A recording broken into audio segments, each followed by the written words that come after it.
Hello friend, আমার নতুন আরও একটা ব্লগে তোমাদের ওয়েলকাম জানিয়ে শুরু করছি। তো ব্লগটা ছিল কালকে। তো কালকে ঘুম থেকে আমি অনেক তাড়াতাড়ি উঠেছিলাম। ইভেন আমার 3:30-র সময় রাত ঘুমিয়ে গেছিলো, আর ঘুম আসেনি। তো তখন প্রায় 6:30 মতো বাজে, আর আমি উঠে দেখছি পিসি সকালবেলা মানে উঠান ঝাড়ফাড় দিচ্ছে, পিসি কাজকর্ম করছে, মা এদিকে ফুল তুলতে গেছে।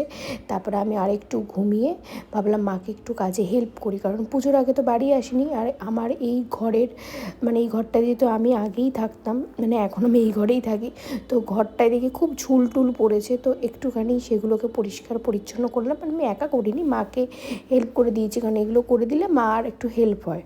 তো মায়ের তো শরীর খুব একটা ভালো না, তো মা একা করতেও পারে না। আর এদিকে দেখছি কি যে বাথরুমের উপরে একদম দেখো কেন্নটা উঠেছে, আর এটাকে আমি ছোটোবেলা থেকে না রেলগাড়ি বলি। তো এই কাজকর্ম করতে করতে প্রায় অনেকক্ষণ হয়ে গেছিলো। দুপুরবেলা খাওয়ার টাইম হয়ে গেছিলো, খাওয়া দাওয়া করে নিলাম। আর আমি তো যেহেতু কালকেই বারাসাত ফিরেছি, তো আর মাও আমার সাথে আসবে। মা যাবে মায়ের বাপের বাড়ি, মানে আমার মামা বাড়ি। আর আমার বাড়িটা হচ্ছে মার বাপের বাড়ি আর আমার বাপের বাড়ির মাঝখানে, মানে বারাসাতে। আর মাকে বারাসাত থেকেই ট্রেন ধরতে হয়, তো এটা বেশ ভালো ব্যাপার। তাই জন্য মা আমার বাড়িতে থেকে রাত্রেবেলা সকালবেলা ট্রেন ধরবে। তো মাকে নিয়ে চলে আসলাম। আর এই দেখো পানপুরের প্যান্ডেল কিন্তু একদম শুরু হয়ে গেছে। আর আমি একদম নয়াটি থেকে যাচ্ছি। নয়াটিতে তো কালী পুজো হয়, আর আমাদের বারাসাতে তো কালী পুজো বিখ্যাত, সেটা তোমরা সবাই জানো। তো বারাসাতে তো এখন মানে সন্ধ্যাবেলা খুব জ্যাম থাকে। আমি বলেছিলাম দাদাকে যে তুই গাড়িটা মানে আগে আগে দে, কিন্তু ওই কাজকর্ম তা তো ফাঁকাই হয় বিকেলবেলার দিকে। তাই এই দেখো নীলগঞ্জে ঢুকতে পারিনি, জ্যামে পড়ে গেলাম।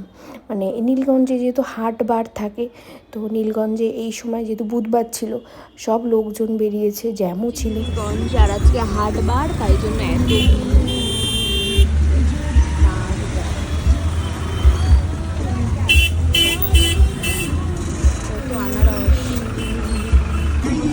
আর এখন আমাদের কল্যাণী এক্সপ্রেস এত ভালো করে দিয়েছে, তো আমার বাড়ি থেকে ওয়ারলেস মোড় আসতে মাত্র 10 মিনিট সময় লাগে। তারপরে আর ওয়ারলেস মোড় থেকে বারাসাত আসতেই যেটুকু সময়। আর চাপাডালি মোড় এগুলো তো পুজোর সময় এখন যেহেতু বাস টাস বাঁধা হয়ে গেছে, প্রচণ্ড ভিড় জ্যাম থাকে।